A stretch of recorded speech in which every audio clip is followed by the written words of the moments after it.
I'm Jackie Kirshen. You are about to listen to The Dork Forest. Let's give you the info about it. First of all, you know the websites. dorkforest.com, thedorkforest.com. If you like a determiner, jackiecation.com has everything. All of my podcasts, including videos of my stand-up schedule, merchandise you can purchase if you would like, and a lot more info than you possibly even need. Let's do the credits. Myq Ruekberg sang and produced and composed that song at the beginning of the show. He sang with his wife, Sarah. It's very beautiful. At the end of the program, he sings his version of the Mexican hat dance. That's Myq Ruekberg. Vilmos fixes JackieCation.com. He is the web designer over there. And Patrick Brady fixes the audio. And in this case, there's a video intro. Very exciting. Anyway, those are the websites. If you want to support the show, you're doing it already by listening to it or watching it. And another way is to tell your friends and family, go on iTunes, do a review. Another way is to just give me money. Yeah. You could go use the donate button. You can make it even monthly if you're okay with making things monthly. You do a PayPal monthly. There's a monthly choice on PayPal. The PayPal is a button on the Jackie Kirshen or the Dork Forest website, and it goes directly to me. Thank you very much. I will use it wisely or foolishly. Your call as well. Now, my email address, jackie@jackiecation.com, is where you can contact me if you have any questions or concerns and about the Dork Forest. And I do have a Venmo account. It's Jackie-Kirshen, oddly enough. Another way to support the show is on dorkforest.com and jackiecation.com. There's an Amazon link. And the Amazon link just takes you to Amazon. You order like normal, and it supports the show because you came from Jackie Kirshen or dorkforest.com. Very exciting. Other than that, there is a Bandcamp. You can, if you have listened to all the episodes that are free and you need more content, there are several live episodes that are at thedorkforest.bandcamp.com. And those cost me a couple of bucks, so I charge a couple of bucks. There's also a storytelling album there that you can listen to some stories that I did live. And there are 17 free episodes before the Dork Forest was pre-recorded. So the audio isn't very good, but the guests were super funny and fun and dorky. So if you want to do that, go to thedorkforest.bandcamp.com. Other than that, let's see if there are other things that I should be talking about. Possibly the merch. Yeah, if you want to buy merch. The only other thing I want to talk about is the merch. You can get Dork Forest t-shirts, and you can get stand-up comedy t-shirts. You can get my albums or my DVD over at jackiecation.com/merch. There's pins, there's a challenge coin, there's a bunch of new things happening over there. Anyway, a lot of information. I don't think I've missed anything, but who cares? Let's get into the show. Hey, it's Jackie Kirshen. I am in a tiny room in my home, and we're going to try something new. It's a Zoom, but not. So here's what I literally am going to tell this story, gentlemen, before I allow the introductions to begin. And here it is.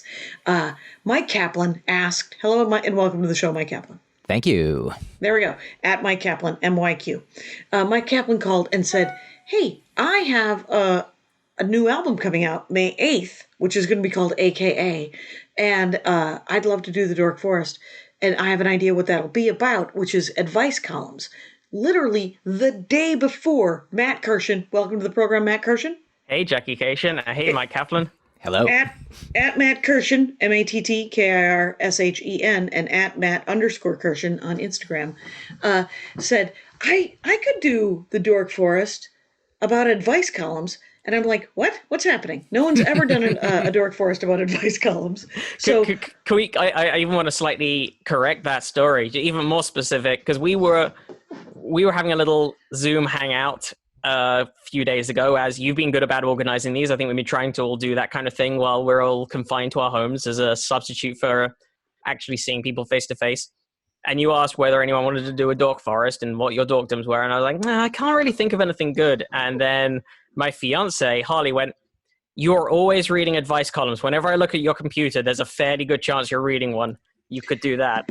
So Holly knew what your dorkdom was, and you did not. And then a day later, Myq Kaplan knew what your dorkdom was, and it was him. and he said that he had some advice for you. Oh, hang on a second. Sorry to interrupt. I just got an alert that my GarageBand recording has stopped. Oh. Well, start it again. Which is worrisome. Don't be worried. Shall I do another? Do we want to do another Just time? Start it again, and we'll figure it out because we are recording the Zoom. That's cool. Do you want to do another time.is clap as well, just for safety? No, but you do, and I love you, so we're going to totally do that. Okay. At the 15-second mark. Is that too soon? I'm ready if you are. I wasn't ready. Okay, let's do that. One at 25. Okay.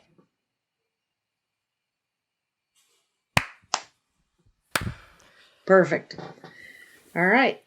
Yeah. So here's what I don't know anything about. Advice columns. Who wants to start? Well, Matt, I guess I'm curious what advice columns you read. I'll start by just saying a few of the ones that I read and or listen to, the podcast version of, are Dan Savage's Savage Love or the Savage Love Cast, the Dear Prudence column and podcast on Slate. Captain Awkward is just a written, I don't think there is a podcast version of it.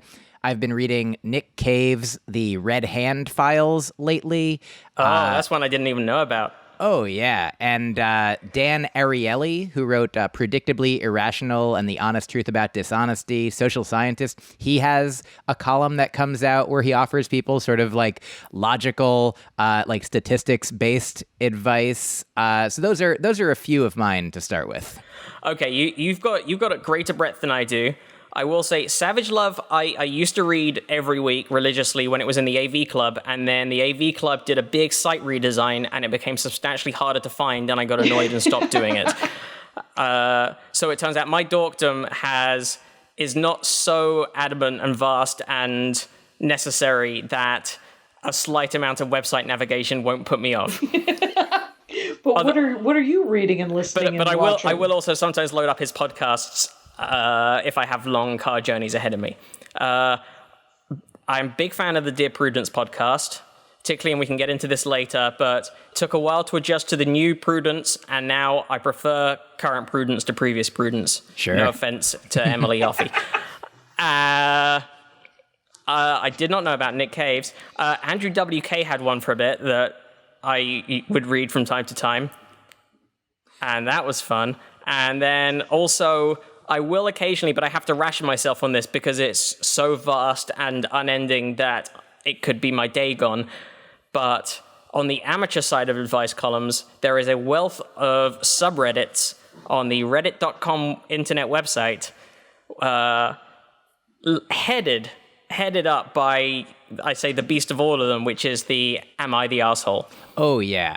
I see Am I the Asshole pop up on Twitter once in a while, or other advice columns will link to these. But yeah, here's the thing that I had a conversation about this with my girlfriend who I live with, Rini, and she, like your partner, Matt, reminded me about some things with respect to me. She told me about some of my things to bring up, which is that I am a kind of completist in that, like you, Matt, said you will sometimes load up some podcasts to listen to if you have a drive.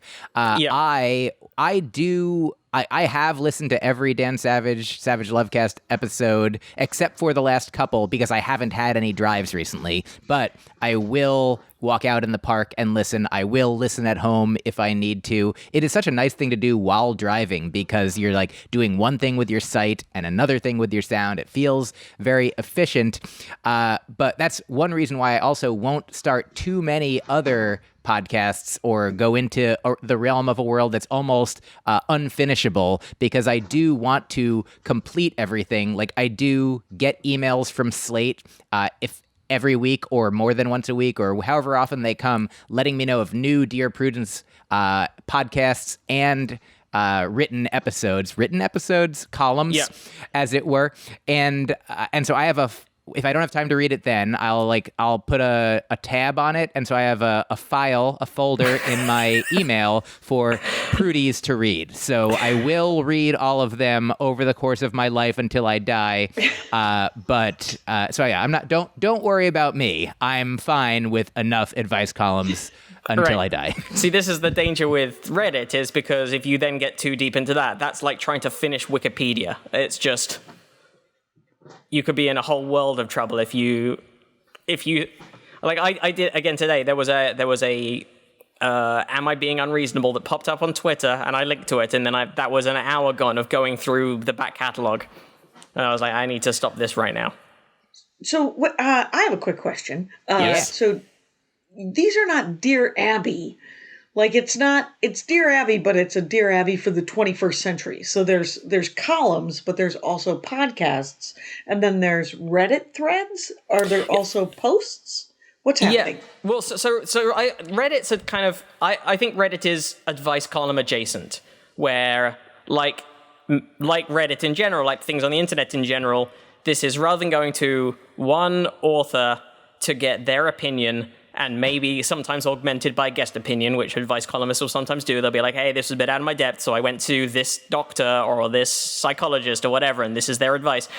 But this is someone putting it out to the internet. It's often on Reddit. There is one a similar one called Am I Being Unreasonable, which is on the British Mumsnet website that I used to read every so often for fun, because partly the questions were ludicrous, and then Mumsnet has recently devolved into a den of transphobia, and so I'm kind of done with that website. But it's and also arguably the people at Mumsnet who are now in the den of transphobia will be like, well, it's not for you, you're a male non-mum.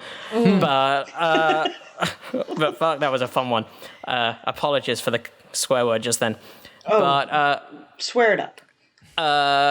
But yeah, I'd say the Reddit thing is a different thing that touches on the same thing, because that's more crowdsourced advice, where someone will write in with their story, and sometimes wanting to be proved right, and sometimes genuinely like, hey, was I in the wrong here? But often they're hoping to be told, no, you weren't, man. You should have said that to them. Mike? Yes. I will also add, I don't know if y'all are familiar with A.J. Jacobs. He wrote The Year of Living Biblically, which is a wonderful, funny, fascinating book where he does these things that some might call, I think, shtick lit, where he followed every rule of the Bible for a year. He read the Britannica for a year, or Drop Dead Healthy, where he tried to get every month he focused on a different body part to get it as healthy as possible for the course of 2 years. And so he has all these cool projects, and one of them was a crowdsourced advice column where I think on Facebook he would get questions and put it to, however many thousands and thousands of fans he had, and then he would compile the best answers. And another thing like that is the site Quora, which I don't go to all the time, but I still get emails from. How do you spell that? Quora. It's like a question forum. Right. Quora, I will find myself on just if I ask a question of the internet, Quora is often the first Google result that comes back. But that's any kind of advice. Like, it's not just that isn't just like, hey, what should I do about my relationship? That's people asking like, is this battery better than this battery? Or is like, Consumer Reports. Or like, why do people hate this politician? Or it'll be stuff like, there'll be questions like that, and someone will jump on and explain if the answer is to that person. If you're looking to get into reading advice columns, Quora, I think, ought not be your first stop. It's too vast. Yeah. I have remembered a few others. By the way, The Guardian has one. I'm trying to remember which newspaper in the UK has one that's written by Pamela Stevenson, who is comedian, sketch comic, and Billy Connolly's wife turned psychologist and columnist. But that's one I enjoy, partly because I often very vehemently disagree with her advice. But what are the qualifications of these people? Do they have any? Can I? Often next to nothing. No, it's just one person's opinion. I will say what Dan Savage says when people, sometimes he'll have other advice columnists on his podcast for I think a segment that he calls like Second Opinion, and they'll each tackle the same question, sometimes questions in his wheelhouse, which is more like sex and relationship advice. And if they don't do that, there's a funny, they do a good job. But the reason sometimes he'll have just comedians on and they'll be like, what qualifies me to give advice? And he's like, what qualified me? And he gives like the definition from some dictionary is just like an opinion on what someone should or shouldn't do. Or it's basically just like the only qualification you need to give advice is that someone asked you for advice, which, which is a good... And you've built up a wealth of... You've done it enough times and for so long that people have read your column and then thought, hey, I agree with this person's opinion enough to then send that person my letter. Slate has a few other columnists as well that also are advice columns as well. So it's not just the Dear Prudence column. They also have one called Care and Feeding and one called Ask a Teacher.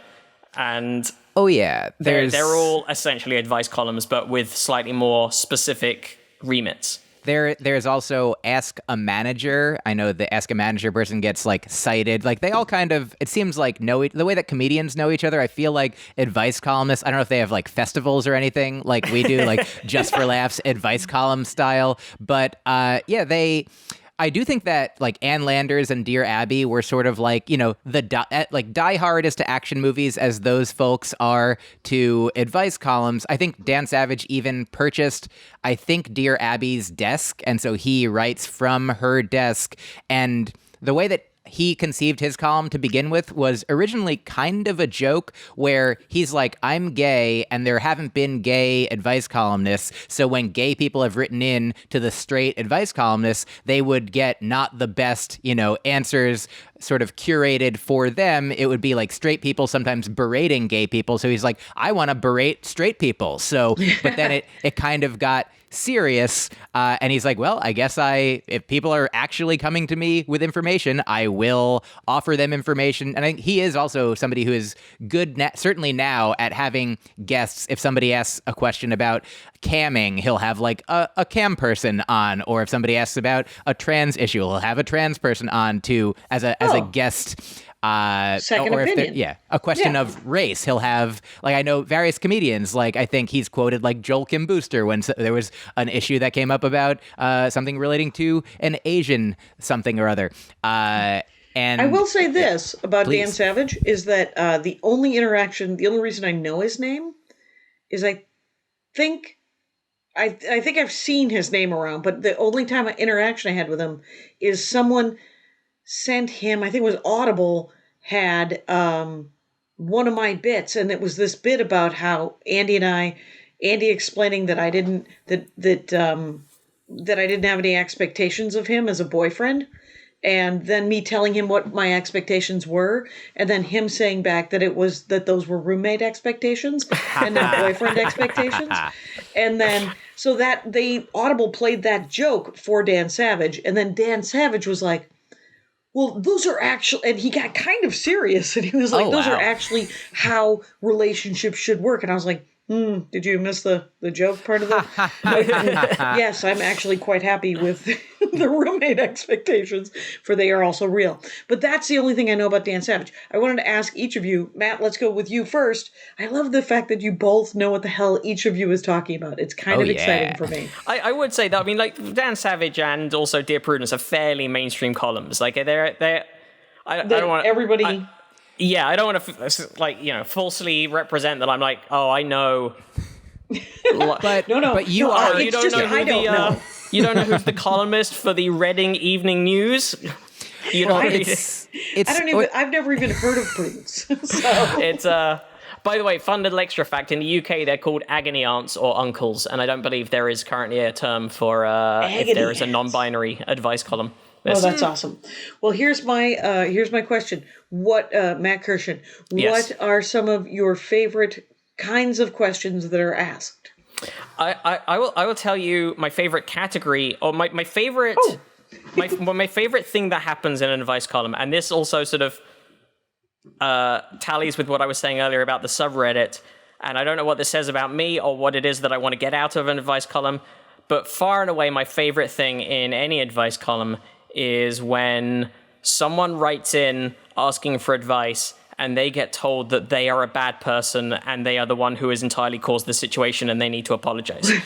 If I may jump in, that is, it's not the only thing I love, but that is 100%. There was, in fact, a Dan Savage, like, that was so beautiful. 'Cause he wrote it, if you only looked at the words without understanding, like, he was basically telling them sarcastically that they were doing everything right, but just in mirroring back what they had said because here's the thing is, when you're reading these, most people, even if the person is quote unquote in the wrong, if the person is like less compassionate than the other person or hasn't thought from the other person's position or perspective, like, most people writing in are at least doing their best to make themselves appear to be the hero.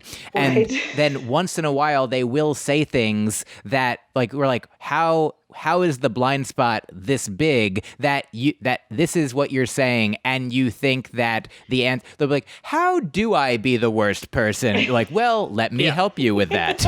There's a fairly well-known Prudence one that they had a couple of years ago now that does the rounds fairly frequently about, and I'm sure Mike would have read it, about the person who was annoyed at children from poorer neighborhoods trick-or-treating coming to their neighborhood to trick-or-treat.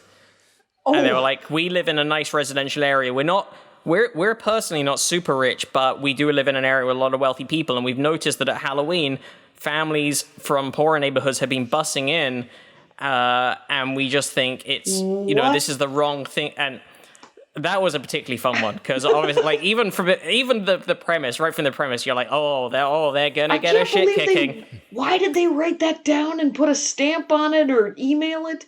How did they?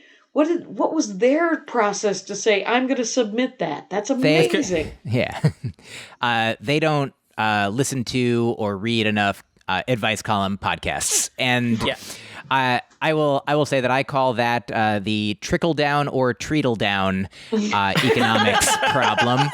And it's I will also just jumping back a little bit to the fact that Matt and I do have like some of the same like language and information about this world. It's kind of like I can't say if it's an exact parallel, but imagine some people are comedy fans, and you might not be surprised to be like, oh, I've heard of Matt Kirshen and Jackie Cation and Myq Kaplan. Oh yeah, they all kind of know each other. They're comedians who've been doing it a while. But if somebody's not a comedy fan at all, they might know Kevin Hart. They might know only Jerry Seinfeld. But then they're like, I don't know who. Like, we are the Dear Prudence and Dan Savages of comedy. Because they're not hugely famous, but they are within that community hugely famous, right? Yes, like Dear Abby is Kevin Hart for sure, or Dane Cook. But yeah, that's a fair point actually, because I don't read Dear Abby, but Dear Abby is like the sort of archetypal. Like, it was my reference for sure. Yeah. Right. It's even though it's the one that's gone to, it's the sort of platonic ideal of advice column. It was the one that was syndicated across so many newspapers for so many years, and I'm sure, I don't know how many Dear Abbeys there's been. I think Dear Abby might have been passed down from the original Abby to her daughter, maybe? Yes. Am I right about that? I believe that is so, like a Gallagher 2 type situation, yes. Also, I think the correct plural might have been Dear's Abbey rather than Dear Abbeys. Passers-by. Yeah. Yes. If I may, one other column that I remember now, actually 2 from the New York Times. Roxane Gay had one in the New York Times for a little bit, or might still periodically.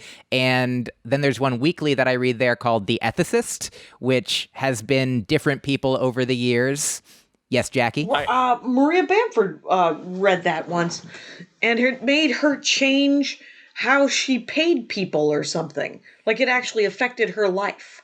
Maria Bamford once might have paid me more than she needed to because of that then. I think I opened for her once in New York and D.C. in a weekend, and they told me I would get a certain amount of money, and one of the places gave me some money, and the other place said, Maria will pay you directly, and then Maria sent me a check for more money than both of the shows were supposed to be for, and I wrote to her and I was like, do you know that one of the shows paid me? And she said yes. Yeah. Much of my income 3 years ago was entirely Maria Bamford. And she was paying me 3 times what she was, because I have opened for Maria since 2001. When right before, I think it was right after her Burning Bridges album came out, which was called that because her agent sent her on the road and when she had 30 minutes of material. And when she, at the end of that year, she had 45 tight, but in the beginning of that year, she did not, and there was trouble. But so in 2001, she was like, "I want to do the road, but could you come with?" And I said yes. And so we made an agreement, and it was back when she was only making low headline money, and I would get feature money, and then we would split the room. And we learned how to live in different corners of hotel rooms. It was quite nice. Anyway, but when she got the Lady Dynamite show, she was overpaying me. And Rangers of the Dork Forest have heard me talk about this like 3 times regular low headline money. Oh, I think multiple people could do a Dork Forest where their dorkdom is the generosity of Maria Bamford.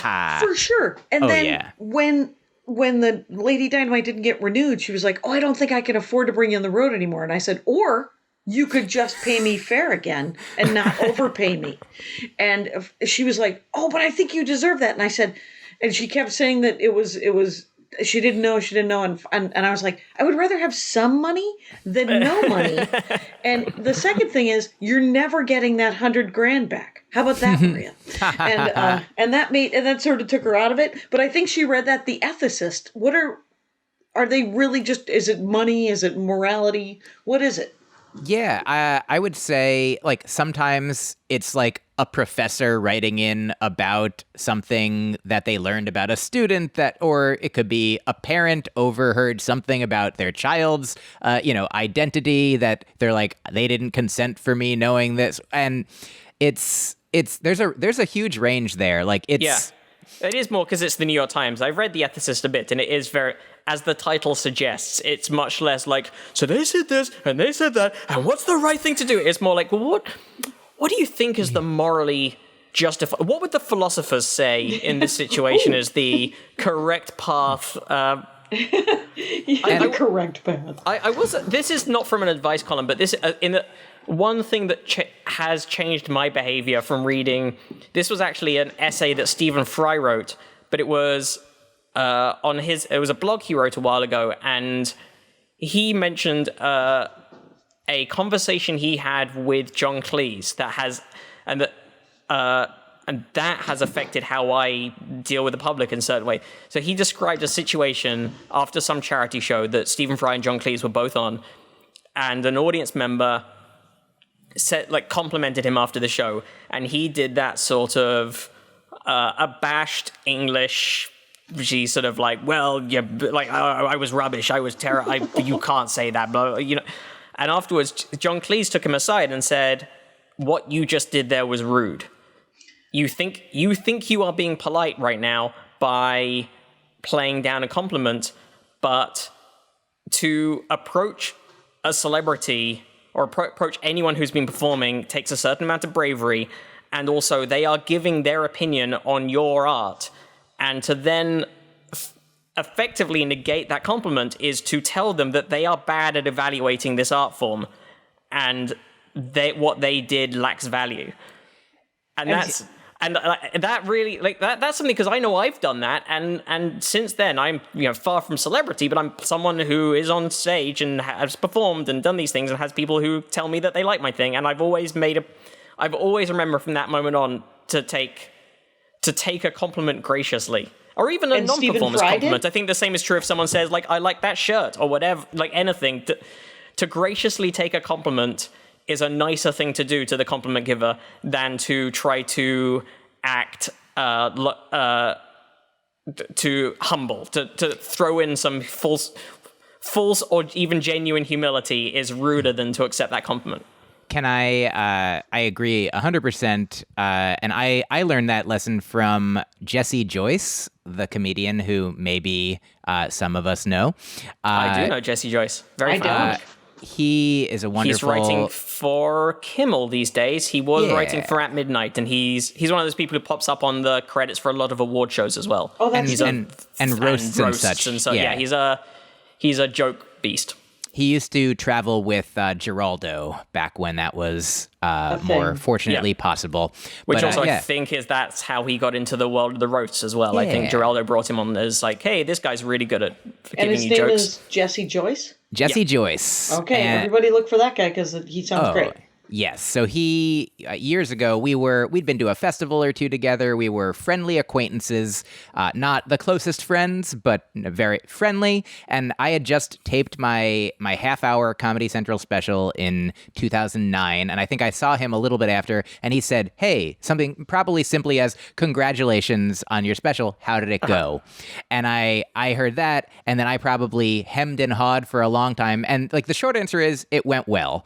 And the longer answer for like personal friends would have been like, oh, there were a few moments where I was like a little nervous or I stumbled my words, but they said you could go back and edit. So I did that. And actually it was a little more even endearing to the audience because then they felt like they were in on this thing. And I think it turned out like probably the best possible. So those mistakes. And then I feel like Jesse waited patiently for however long that was. And then at the end said, you know, you could just say thanks. And I was like, oh, yeah, you're totally right. And then I talked for another 10 minutes and then just said thanks. So 100%. Yeah. Jackie? Well, those are things to learn, too. I mean, and have you learned anything, Myq Kaplan, from an actual advice column that you were doing incorrectly?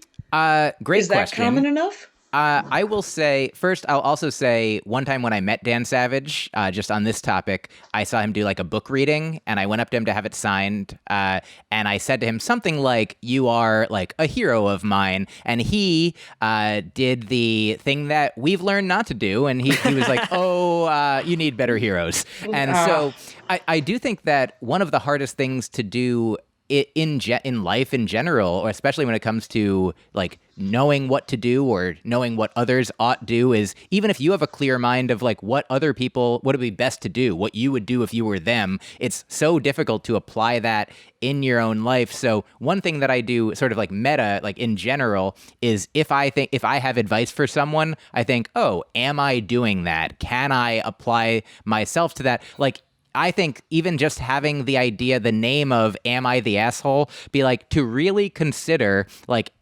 is it possible that it's me? Because I think I was raised by a culture, a society, a family who like, you know, centered my, you know, straight white male, me experience. And so like I would go into things being like, surely I can't be the asshole, which is the most asshole-ish thing. Right, and I think we're all blinkered when it comes to that, because it's very, as evidenced by the number of people who will write into a Prudence or a Savage or whatever and then be berated. Like people who've read these columns for years and then will just go like, I need to know how to deal with this neighbor of mine. And they will go, well, the way you deal with this neighbor of yours is to send them a bunch of flowers and apologize profusely for what you said to their kids. That's awesome. I will, before we get further on to things that I've learned, which I hope that I will come up with, but to answer other kinds of questions that I like sometimes they will be questions about weddings and sometimes there'll be questions about birthdays. And so I feel like this happens in Prudence a lot, to the point where Daniel M. Lavery, who is Dear Prudence these days, will not probably print as many as he gets, but every once in a while, it's like a grown-up person who is upset that other grown-up people are not making the same large amount of deal that they would like them to make for their birthday, sometimes without them having even been told that they would like them to make this large amount of deal. And wow. Or it's the other one where it's like they're a sibling and they're the one writing in going like, my sister just blew up because I named my child the same thing that her childhood toy is, and exactly. you've stolen. There's a lot of name stealing. That comes up a lot in Prudence for some reason. People seem to think that the number of times that Prudence and or other columnists have to be like, name stealing is not a thing, and you can't reserve a name that you hadn't actually told anyone you wanted to, and now your second cousin has chosen that name for this their daughter. Similarly, every once in a while, I think this might have been one recently, is I got engaged 3 years ago, and we had a very long engagement planned, and we have our wedding date set for 2 years from now. But then, in the meantime, a year later, my sister got engaged, and they set the wedding for before ours. So yep, and now she's stealing my moment. Yeah. Oh my god, that's banana land. So there is a certain, I think, in general, some of the pleasure from reading these columns. There is definitely a certain amount of smug superiority that you get to have reading this. Like, and I should check my, I won't deny that there's not just from the one where they get told that they're asshole, but then sometimes you're like, holy crap! So your boss said that. There is a certain amount of, the same joy that people get out of watching reality shows, where obviously they've cherry-picked the moment where this person is being absurdly unreasonable, or there's a moment of big drama, or even, there are really heartwarming ones, or really sad ones. It's the same as, I think, the joy people get out of reality TV, where it does run through the whole spectrum or various spectra of human emotions, and people needing to be comforted, or people needing just to be reassured. Well, that's cool. Yeah, I will add, I think this is something that I have learned not only from advice columns and not necessarily from a specific one, but in life with my girlfriend and I were having a conversation. Sometimes I will read a Dear Prudence out loud to her. We'll discuss what our answers would be, and then we'll read. And sometimes it's like, I have no idea what I would do in this situation, and I'm very glad that I am not the person that they're coming to, though.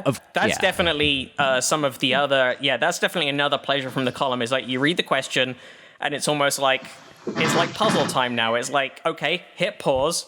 I'm going to think about my answer, and then I'll turn to the back page of the puzzle book to see if I was right. And one of the things that is valuable for me to remember is that in our own lives, we can only, if we can control anything, we can control our own actions, our own perspective, our own impressions, if anything, if we can do that. We can't make At somebody best. else. You certainly can't marionette, ventriloquist somebody else into doing what you want. Whereas sometimes people ask the question of like, what can I do to make this person behave reasonably? And very often the answer is that can't be the goal or the question. Like sometimes the question, like in Captain Awkward a lot, there'll be questions about like family, family of origin, chosen family, biological versus logical, and being like, my parents treat me like this whenever I talk to them or see them. What do I do? And sometimes the answer is like, well, maybe talk to them and see them less, or tell them if they talk to you like that, then you will hang up the phone or leave the room or leave the house. And so for me, it's remembering, like in my own life, if somebody else does something. My girlfriend sort of brought this to me. It's like, if it's raining outside, you can, and you have to go outside, or if you're outside and it's raining, if you have an umbrella, great. If you don't, you're getting wet, and you can either be, however you feel about it, you can be upset, but you can't make it not be raining by being upset. Right. And so if somebody comes to me for advice, or if somebody comes to an advice column, sort of like, I guess it's like porn in a way that maybe you're like, ooh, it's like point of view. Like now I'm the advice columnist for a second, but not really. Like the mess is somewhere else for real. But it's addressing, like, there might be so many characters in the story, but really the only person to focus on is the person asking the question and what they can do, what they can say, what they can reasonably expect, how they can adjust their behavior regardless of not worrying about the outcome. Hopefully you'll get the outcome that you want, but you get to decide what you do in your own life regardless of what the outcome is going to be, because you can't control what other people are going to do or how they react. So do you think that that's a through line for every single advice column, is just you actually can't change the actions of someone else? You have to only change your own reaction to that? I don't know. I'm not sure I agree that that's the through line for all of them, but it's definitely a common theme, is that sometimes you can change your behavior or your reaction and fix it, and sometimes it is just like I'm really sorry you're in this situation. You're not the one in the wrong, but you're just going to have to suck it up for a while. Like, for example, if sometimes there'll be a sort of a kid who is LGBTQ or something and is stuck living with their parents still, and sometimes the advice just has to be, look, I think you might have to stay semi-closeted right now or something like that until you can get to safety or until you can get to financial independence. Sometimes there is advice along those lines, and it's more of just a kind of reassurance of like, we're here for you and there are resources for you, but stay strong in the meantime. It gets better kind of thing. Oh yeah. Yeah. Which is, by the way, started by Dan Savage and his husband. It gets better movement. And sometimes Dan will, sometimes the advice is, I wish you hadn't had done that. Like somebody will write in and be like, so I had a kid with a person, we got married, and they are treating me in this way. And we're like, oh, well, I wish you could go back 5 years, not do all of that, but, and not have moving done that. Forward. Yeah. Totally. Another situation I can think of as well where they have to kind of suck it up is sometimes it... Sorry, go for it. I was just going to say, or if they're stuck in a job that it's too difficult to find a new job or leave right now, but something horrible has happened with their boss. And again, it's often the same advice of like, this sucks, your boss is a bad person, but right now you're just going to have to keep coming to work and then offloading on your friends later and just stay strong. I'm sorry. I see a certain number of themes, though, which is kind of interesting because it's not all... It's not all, my sister-in-law is a pain in the ass, but it can be that. And it's not, and the answers are not by rote. They're not stock. They get more personal than I think. Yeah. I thought that they weren't quite so attentive. I like how attentive that they seem to be. Yeah, I think so. I think the better writers are, and it's one of the reasons I'm a fan of, I think the current Dear Prudence, for example, because I think Daniel is just a very empathetic person, but also very witty. He was one of the co-founders of The Toast, if you ever read that website. Yeah, I did. And he went by another name back then. He's a trans man. But it's witty and smart writing as well, but also quite empathetic and thoughtful. I will say one of my favorite is a weird word for this particular letter because it was a very sad letter, but it was a Savage Love letter of the day from a few years back where a gay woman who had been expelled by her very religious Baptist family, basically cast out just on the day of her graduation, and was writing for help because her parents or her family, her aunt and uncle, had summoned her back to the family. She was thinking there might be some kind of reconciliation, and in fact, it was, here is a gay nephew, take him. And it was this woman writing to Dan Savage, going like, I don't know what to do. I don't know how to cope. I've made my own life and I've made my peace with the fact that this is not my family anymore, but now this broke me, seeing the hate in these people, and there's a kid who's relying on me. And that one, Dan's response was, I think with her permission, was to just open up the comments on this letter to have a bunch of people reassure her and just tell her that she's an awesome person and give her strength. And some other people wrote in with some practical advice as well about the legal situation about like, hey, you can claim child support and you can do these certain legal things but mostly it was just people just giving a person going through a very hard time some moral support. And it was very heartwarming and also sad at the same time. Yeah, that I like that the comments are often a thing. Like there's a community associated with a lot of these advice columns. Like sometimes Captain Awkward will be like, in this, like maybe there'll be an issue where a mental disorder is discussed, but that's not the main issue of the thing. So they'll be like, in the comments, like only focus on this, don't focus on this, don't be like, what about this? And sometimes they'll close the comments completely under certain circumstances, but sometimes they'll be open, and sometimes I think every week Dan releases like a letter of the day where it's just like all responses to last week's letters and last week's podcast, where people often like are like, that was good, but also I'd say this, or you missed the mark on this, or like at the end of every one of his podcasts as well, he has people call in and they'll be like, I was actually in that situation, and I think this would be a valuable thing that this person could use. Maybe you don't know about this resource or this other option. And Prudence also has that, because Prudence, the column is done initially as a live chat for the members. And so sometimes that will be people, like the later letters will be someone going like, read this letter, you might want to reconsider this. And there'll be a certain amount of like, oh yeah, I missed that in the actual question, or that's good extra information. Or Prudence will open it up to people going, hey, does anyone else have any take on this? Because I have never been a school janitor and I don't know what the etiquette is here, or whatever the specific situation is.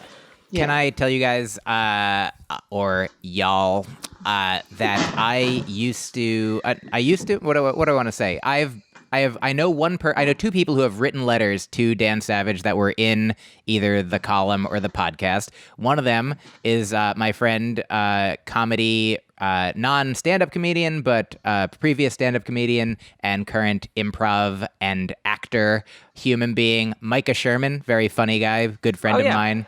He had written in a time to Dan Savage saying that I think he had a ground floor apartment in New York and he was having sex with a girlfriend at the time, and they had not closed their shades, and there was somebody across the way that was just looking in at them, and he was basically like, hey, like, shouldn't that guy not do that? Isn't that guy being like a weird creepo? And Dan was basically like, close your shades, you're in New York City. Like, even if, and this is a situation where, Micah's not like ethically in the wrong, he's just practically speaking, what he can control is his own curtains as opposed to that other person's actions. Yes. And then about 5 years ago, I was dating a woman who lived at the time in her mother's home, and I stayed with her overnight once. And months later, a call came in and I was like, is that my girlfriend's voice? And it was about how in the middle of the night, I think we had been having sex, and her mother like walked into the room and then walked out of the room, and we weren't sure if she had been asleep and sleepwalking or if she had not been doing that. And like then neither of them had referenced it the next day. And I think my girlfriend at the time was like, should I bring it up to her? And Jackie, you're not of the advice column world, but I see on the Zoom video that you were shaking your head no, which is the correct answer. No need to bring it up. Need. Yeah. Yeah, that's bananas. I have to say that I had an apartment with, I don't know if you know, Jennifer McLean used to do stand-up comedy, married now to Aaron Lee, who is head writer of, I think... He was head writer, I think, of Family Guy for a while. I may be wrong. I don't have everybody's IMDb in front of me. But anyway, Jennifer McLean was my roommate for several years when I first moved to Los Angeles. And we would have movie nights some nights, and we would invite over comics, and we would watch a movie. And one night we invited a bunch of people over, and we lived sort of in a giant bunk bed of a studio where there were essentially two rooms, but there was no wall. And it was a giant, her room was up high, my room was down low, and then there was a staircase that went up, and there were two bathrooms. It's a great story. Anyway, the thing is we were on the second floor. Look, and you could stand outside and look. It was an open courtyard, kind of Melrose Place kind of thing. Uh-huh. And there was all the guys, we hadn't set up the movie yet. They were standing kind of on the porch outside of the apartment and looking down. And then one of them came in, and then all three of them came out. And then one of them came back in and said, hey, your neighbor is masturbating down there with her curtains open. Let's watch that for a while. And... So we all stood and watched her until she finished, and then we watched a movie. Anyway, you should always close your curtains unless, in her case, I think she was excited. She just had one show a night, though. They're just so everyone knows. Anyway, what are we're doing great, by the way. Let me reintroduce the fact that I am speaking with Matt Kirshen, who, as you may know, from his voice, is from the UK. And it is at Matt Kirshen. Kirshen is with a K, K-A-R-S-H-E-N. He has a podcast called Probably Science, and that is probably available on all of the platforms that podcasts are available, Matt Kirshen? I'd say so. I think we've got most of them down. All right, so you can start with one of the episodes featuring either Jackie Kirshen or Myq Kaplan. Oh, there you go. It'll be quite a circle. At Matt Kirshen on Twitter and at Matt_Kirshen on Instagram. Myq Kaplan is not from the UK. He is from the United States of America. Myq is spelled M-Y-Q, K-A-P-L-A-N, and it is at Myq Kaplan on both Twitter and Instagram. On May 8th, he has a new album out called A.K.A. That is an acronym, and it is available for pre-order, I think now, right? April 17th, yes. Okay. So if it's after that, it's available. After that, there you go. Now, here's my next question regarding advice columns. Now, it's game showy. Oh, yeah. So we've heard about some heartwarming ones. We've heard about some dum-dums. Is there a third category that I'm not remembering? I think there is. I think there's a bunch of categories. Those are sort of two general ones.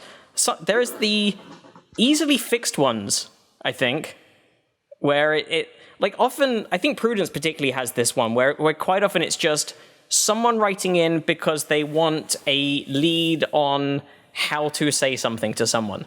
It's almost like it'll be kind of... Say that again because you froze up a little bit, Matt. I said sometimes they'll write in just because they need a lead on how to talk to someone. It'll be more like, can you give me a script to say this to this person? Like, what is a way to say to my coworker that I would like this behavior to change or that this thing...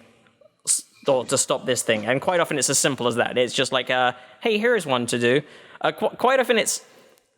one that does come up as a recurring theme, I think particularly for Prudence, is people keep saying this rude thing to me, and what's a thing to say to them in this situation? Okay. Like I don't have children. How do I? Or I have a distinctive hairstyle, and people need to comment on it or something. And what do I say? And sometimes the advice is just like pause for a while and let them sit in their discomfort, or just give them a kind of what a curious thing to say.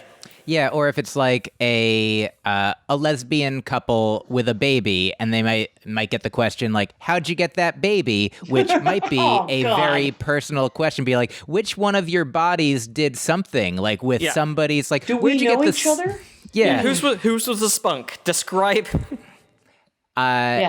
So I think that I think it's like a spectrum, and I would also add I don't know if this is a category, but like the idea of a reasonable person in like unreasonable circumstances. Like, what do I do? How do I do it? Maybe we've touched upon this, like a person who maybe can't leave their home because they're underage and don't have their own money stream, but it's a almost unlivable situation, or a roommate situation where the roommates are being unreasonable, but everybody is on the lease. And how do I, or what can I do? And sometimes it is just that people want there to be an answer that makes everyone happy, as opposed to, be like, how do I do the perfect thing? Or what can I, like, what's the magic thing to say? When sometimes the thing is to just accept that there will not be a situation, a resolution that makes everyone happy, but that it's not. Sometimes it's the advice is it's not your job to make everyone happy. It's your job, hopefully, to be kind to everyone, respectful to everyone, including yourself. And then sometimes that might involve setting boundaries with people that seem like they could be reasonable people. Sometimes it's like a woman, I don't mean to make it all gendered, but very frequently, based on the dynamics of gender in our society, frequently there could be a woman talking about a man who might be talking to her more than she wants to be, like at work or They go to the same coffee shop, and she's like, I don't want to hurt his feet. I don't want to make him uncomfortable. And then I feel like the Dan Savage answer, or any of their answers, is basically like, well, he's making you uncomfortable, so you can at least undo that, extract yourself from that, and don't worry about making him uncomfortable. Worry about extracting yourself from the discomfort. And if that also makes him uncomfortable, that like sometimes it's like, hey, maybe he doesn't know. So maybe just be like, hey, can you not do that thing? And like a reasonable person would be like, oh, I had no idea that the thing that I was doing was a thing not to do. My bad. So sorry. I would even say that what Myq just said, that last bit is another category of letters that comes up a lot, which is someone writing in to express their annoyance about something that they have never bothered to try to communicate to the relevant person that it is annoying. They're like, how do I make this person stop doing this? And you're like, well, one thing you could do is mention to them that is behavior that you have found disconcerting. That is your least favorite kind of behavior. How about you use your words and go, hey, you know what I don't enjoy? And there are ways like, hey, you know what? It would really help me out if you could just eat that in the break room rather than at your desk. Yeah. And if you could not make fish in the communal microwave, that'd be great. You know, when I was in college, I was a resident assistant, and some of the we did like a lot of roommate conflict role playing, in advance in training be like, oh, if roommates come to you with an issue. And I feel like the classic, almost unsolvable issue is like my roommate likes to stay up late and they make noise and have the light on, and I like to go to sleep early. And then the roommate's like, but I like to sleep in and they make noise in the morning. And it's just like, nobody is wrong. Nobody is like incorrect in like knowing who they are and how they want to live their lives. And the best answer would be just, well, maybe you hopefully don't have to live together forever. And maybe you can pair up with someone whose circadian rhythm is more closely aligned with yours next year. But yeah, exactly that. Like sometimes on the Am I the Asshole subreddit, people vote, and there's a bot that tallies up the votes eventually, and it sort of gives it a rating. And I think there are 5 categories of things you can vote, which each have their initialisms, and it's just like YTA for you're the asshole. Like there's not the asshole. No assholes here, or everyone sucks here, or more info needed, which is quite a common one. Right, because the way we all spin it. I know that someone was saying to me, a friend of mine was saying that she had a friend. So this is like 2 degrees of whatever. They said that in our current situation where we're all sort of quarantined, right, and we're all hunkered down and waiting it out, that they wake up in fear sometimes, that they're super scared, and they're like, I wake up and I'm scared and I want to fix it. I'm like, well, you can't live in fear, so I got to fix this fear. I have to figure out how to not be in fear. And through the conversation she was having with her friend, she said, I had to realize that you can't fix or make fear go away. The only thing you can do is to let it go, is to process it, and yes, and the only way or at least learn to live with it, which is also the advice for the 2 roommates at college who have different body clocks. It's just like sometimes you have to accept that it'll be there and learn that will be a part of your life for a certain amount of time. Right, and then just do the next indicated thing, right? I mean, you can't, don't let it paralyze you. Just sort of accept it and sort of let it go as something that you can't control. You were powerless over, essentially. I have thought of another category of letter, by the way, which does come up from time to time, which is the fake letter that someone has written in that either gets passed and passes by the filters and judgments and ends up being responded to as if it were genuine, or being called out as an obvious fake. I think Dan Savage gets more than his fair share of those because he writes again about sex and adult relationships. And there's something like, this happened and this happened. It's like, nope, that's not how dogs won't lick that. That's not like, it's just, you are trying to get your rocks off by writing to me about this or something.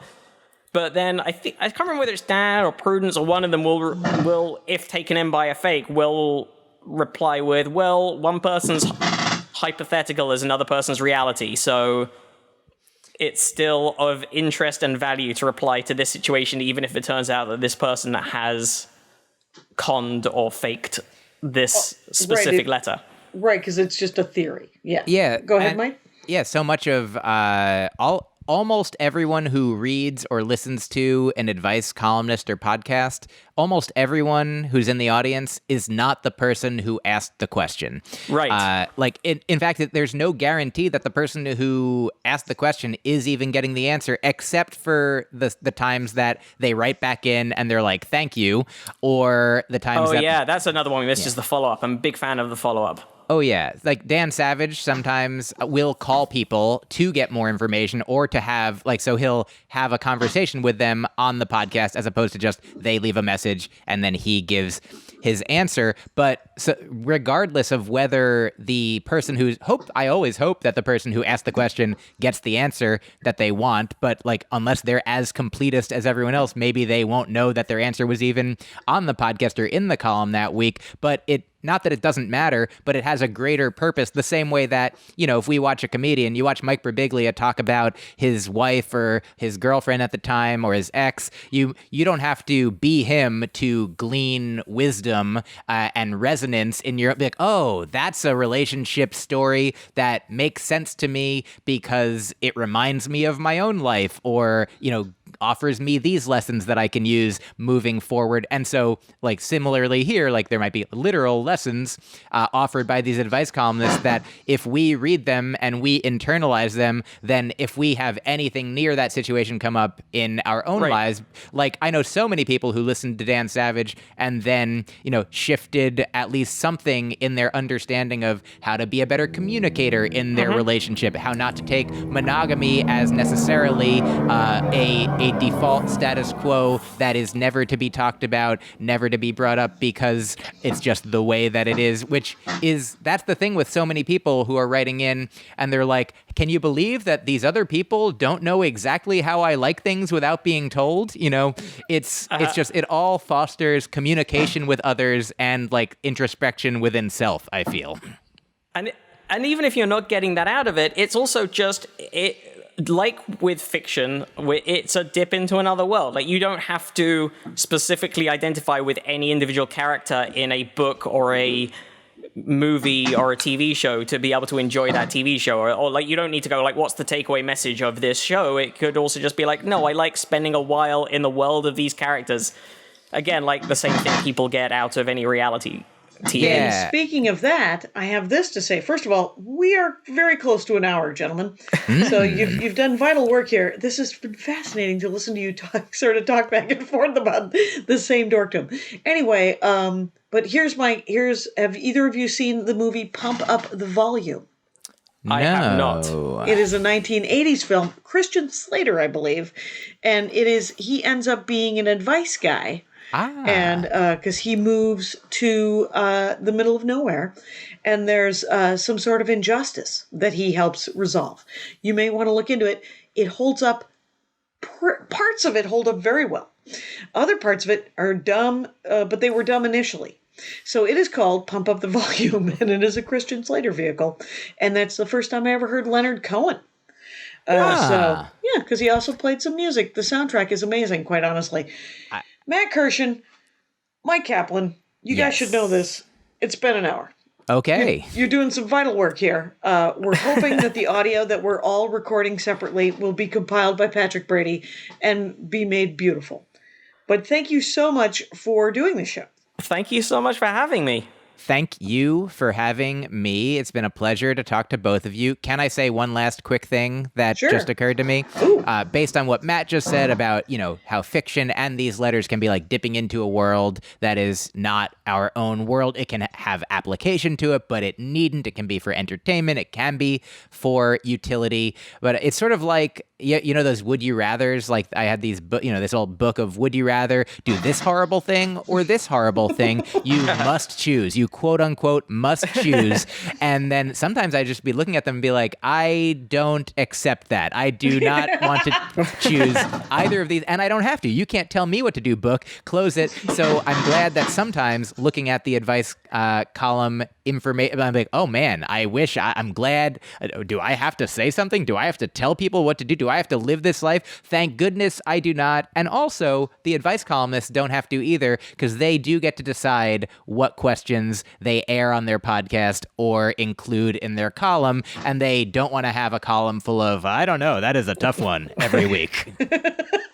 All right, Rangers, let me just say that you have been listening to Myq Kaplan, Myq Kaplan, and he has a new album out. It's going to be out May 8th, available for order April 17th. A.K.A. is the name of it, and he's at Myq Kaplan on Instagram and Twitter. Matt Kirshen, spelled like Matt Kirshen, Kirshen, and he has a podcast called Probably Science that you should probably find. And thank you so much for doing the show. And Rangers, you know the rules out there. Take care of each other.